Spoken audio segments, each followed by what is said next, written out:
Praise the Lord, all you precious people of God, and welcome to another episode of Gospel Byte with Nick. For today's Byte, I want to ask you one question. What is your excuse of not serving God? Now you may say this is kind of a personal question, but I really want you to think about it. What is your excuse? At times, in church, in our house, we get a lot of opportunities where we can tell about God, where we can tell about Jesus to people, probably in our office space, probably the place where we go, probably in our school, our colleges. And we get a lot of opportunities where we can tell about God, but we have some excuse or the other not to share. We have some excuse or the other not to serve God. Probably in church, you may think, oh, somebody is probably lifting the mic or just setting up the stage, not my job.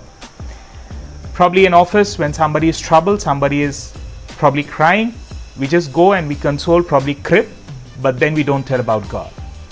And in our homes, when someone is sick, we call the doctor, we get all the medicines we require, but then we don't pray.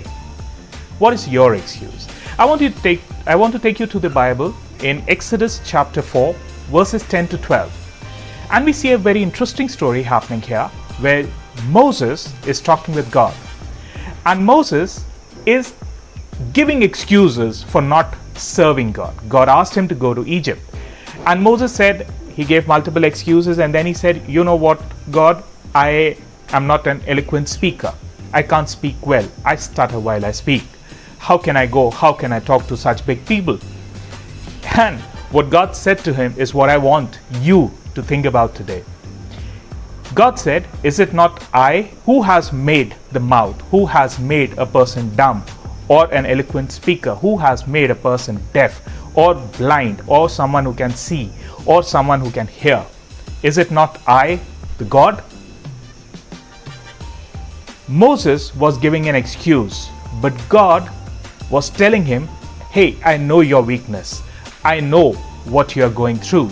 I know what you are. You're not perfect. What are your weaknesses? What are your strengths? I know that. And it is because of all that you are what I want you to be today. You are ready for what the service which I want you to do today. So don't give me that excuse. And then after that, God said one thing, you go and I am with you. I am with your mouth. I want to tell you today, people of God, it is not necessary that you may get the perfect time every time, or probably the perfect environment, or probably you may get a designation to work, and then only you'll start the ministry. But what God is saying is, what I have made you is the exact reason why I want you to do the service that I've called you for. Has God called you for praying? Then start praying. Has God called you to minister the word to people? Not necessarily in church.